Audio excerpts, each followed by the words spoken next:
available at the level of my ministry. On 9 October 2015, the previous government decided that the then Ministry of Financial Services and Good Governance would be responsible for the development of the Heritage City project on a plot of land of 336 arpents situated opposite Ebn Cypress City on the left of Bagatelle Dam. On 18 December 2015, the then government approved the setting up of the Heritage City Company Limited, a wholly state-owned company for the implementation of the Heritage City with a time frame of 3 years as from 2016. With regard to part B of the question, Madam Speaker, I am informed that a high-powered committee met on 23rd February 2016 under the chairmanship of the then Secretary to Cabinet and Head of Civil Service, and comprising the then Financial Secretary and Solicitor General, to consider a due diligence report on the procurement of professional services of STRI, that's the name of a consultancy company, for an amount not exceeding $4.34 million. As per the report of the high-powered committee, the Heritage City project was to be implemented under a government-to-government arrangement between the Government of the Republic of Mauritius and the Government of United Arab Emirates.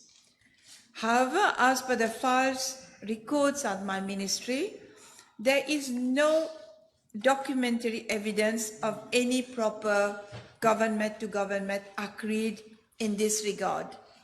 We found a letter that has been signed by the chairman of PCFC Real Estate Development FZE and the permanent secretary of the Ministry of Financial Services, Good Governance and Institutional Reform, which talks about putting this in place, and it is already proposing to appoint STRI.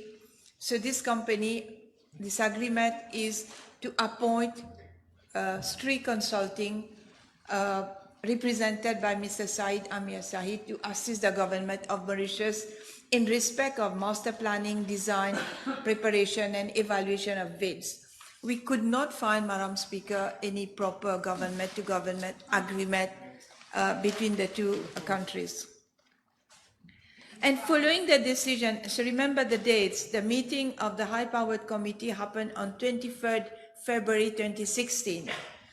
Following the decisions of the high-powered committee, the then government approved on the 2nd of March, so a few days later, the procurement of professional services of STRI Consulting with the Heritage City Company Limited for an amount not exceeding $4.34 million for master planning and engineering design and government officers schematic design. An agreement, so a contract, was signed between Heritage City Company Limited and STRI Contracting on 17 April 2016. On 16 March 2016, an amount of $55 million was transferred from the Accountant General to the State Bank of Mauritius in favor of Heritage City Company Limited for implementation of the project. And from records available at my ministry, the total funds disbursed to STRI Consulting Limited through direct debit of SBM account of Heritage City was $101,102,795 rupees, equivalent to 39,716,981, detailed as follows. So 15 April, an amount of USD 234,795, equivalent to 8,382,181. And on 1st June 2016, an amount of $868,000 US, equivalent to 31,334,800 rupees. These funds represented 20% of the mobilization and information gathering fees, including additional revision of the concept master plan for heritage, city and travel affair. So in fact, Madam Speaker, 39.7 million rupees spent without any RFP, without any proper procurement procedure, and nothing done. It was just the mobilization fee. So nothing came out of it. And I was doing some simple calculation. 39.7 million down the drain. You know, a lot of, every week after week, we throw a lot of millions of scandals. But when you relate that, for example, our colleague was just talking about electricity. That would pay for 80,000 vulnerable households on social register if they 500 rupees for an electricity bill. 39.7 million, 40 million nearly, would pay 2,000 underprivileged families with water tanks and pumps so they could get uninterrupted water supply as water 24/7 was but a forever dream.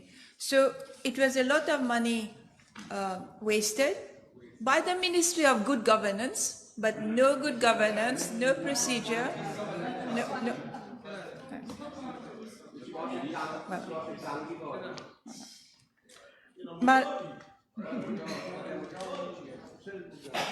Madam Speaker, members of the House may be informed that the Heritage City Company Limited has already been wound up since 29 April 2020, and that is marked as defunct as per the records of the Register of Companies. And it is to be noted that the remaining amount on the bank balance of the Heritage City to the tune of 123,214 rupees was returned to the Accountant General on 28 January 2020. Thank you. Thank you, Minister. Yes. Yes, Madam the Minister, will you be able to inform the House who was responsible for that ministry and whether there will be a proper inquiry being carried out in regards to those? That was Minister Oshibade. Former Minister. Will there be any proper inquiry being carried out in regards to this? Yes, an inquiry will be carried out, and I must add that, you know, it's a disgrace that people like that are today down protesting on the street when they have squandered money like this. All right. So we've finished with questions. Motion. Motion. Yes. Honourable Prime Minister. Motion first, okay. Madam Speaker, I beg to move that all the business on today's order paper be exempted from the provisions of paragraph 2, Standing Order 10.